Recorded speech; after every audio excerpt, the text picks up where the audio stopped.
Hi, good evening. Welcome to Your Future, Your Finances. I'm your host, Brian Kuhn. This is a show where we have guests to talk about personal finance, public issues in Maryland, career development, and family goals. Today I'm talking with Dr. Samantha Rodman, who is a couples counselor. She runs Dr. Psych Mom, is that correct? And also writes articles that get syndicated to ScaryMommy.com and Huffington Post. Yeah. Thanks for coming on the show. Oh, you're welcome. Glad to be here. Sure. Tell us a little bit about your background. Well, I'm a clinical psychologist in private practice in the Annapolis area. And I see couples, a lot of whom are going through divorce. And I see individuals and basically people struggling with depression, anxiety, managing stress, anything like that. So a typical person or a household that'll come in and see you, what do they look like? Well, it could really be anybody.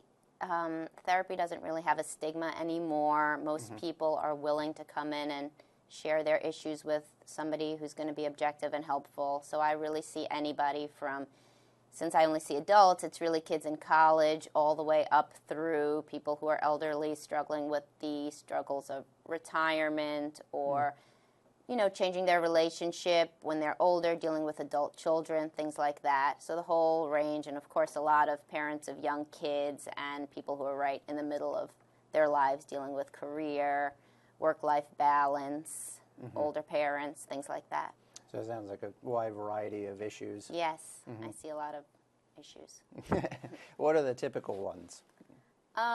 Well, since I'm a couples counselor, a lot of the things that I see are people who are struggling with reconnecting in their relationship, a lot of people who feel distant, people who are struggling with parenting roles, so who should do what with the kids, and balancing two careers or one stay-at-home parent and one person who works outside the home, and expectations for what people should do and what society versus your individual relationship thinks are the right roles for each partner. That's a lot of things that I see. And on this show we have a lot of guests, and in my world we talk about finances a lot. Is that an issue that comes up often?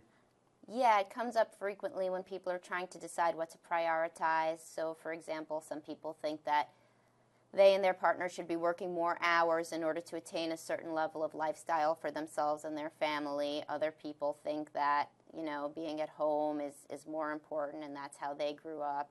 Sometimes a stay-at-home parent will be supportive of a work outside the home parent's hours. Sometimes a stay-at-home parent will not be supportive of those hours. So, I see a lot of that in terms of what people want as an eventual financial lifestyle or goal.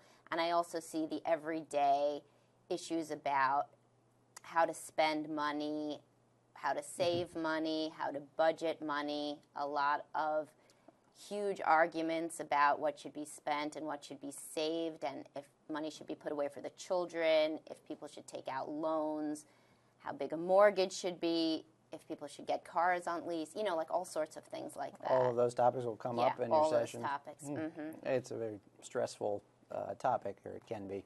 Yeah, finances and in-laws are like two of the most stressful topics that we deal with couples. So they'll come in and ask questions about the in-laws and...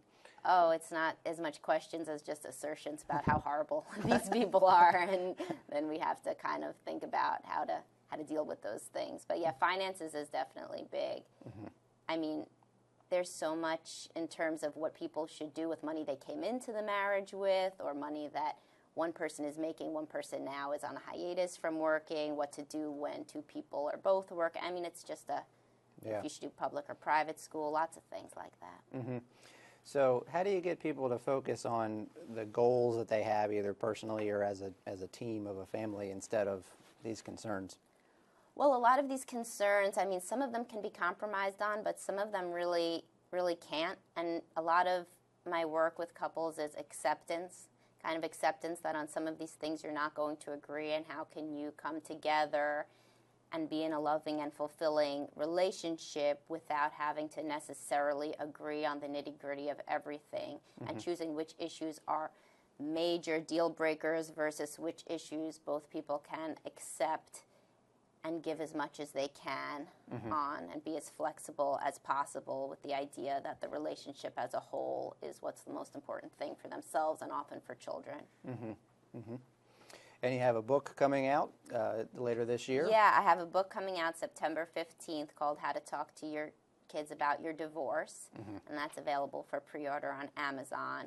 And that book is really a step-by-step guide on how to talk to children of different ages, different personality styles, different children with different sorts of issues about what's happening in a divorce. It's a very confusing time for kids, obviously. It's very shocking. It can be very devastating, especially if it's mishandled. And that's a time when parents are under a lot of stress, so they are really not their best selves as parents. And they need a lot of support and guidance to get through that time without making the children feel completely disoriented and lost, you know, during that stressful time. Yeah. After it's already happened, or it's considering happening? Well, my book talks about all the way from the initial announcement of divorce all the way through how years later issues can continue to crop up at different phases. So even if you divorce when your child is a toddler, they may not have questions come up until they're in elementary school and they realize that their family may be different than a friend's family. Or in the teen years when they don't necessarily want to be splitting their time anymore. They just want to be with their friends or with, you know, doing extracurriculars. And now it's become the sort of issue where they don't want to see a parent. Or they decide to blame a parent because more information comes to the fore, information that they previously didn't understand, such as one parent's issues with, let's say, addiction or mental illness or infidelity, certain things that they wouldn't have understood previously. So it's really a long road with talking to kids about divorce. It doesn't necessarily end ever. We'll talk more about that topic. We're going to go to a break. We'll be right back. You're watching Your Future, Your Finances.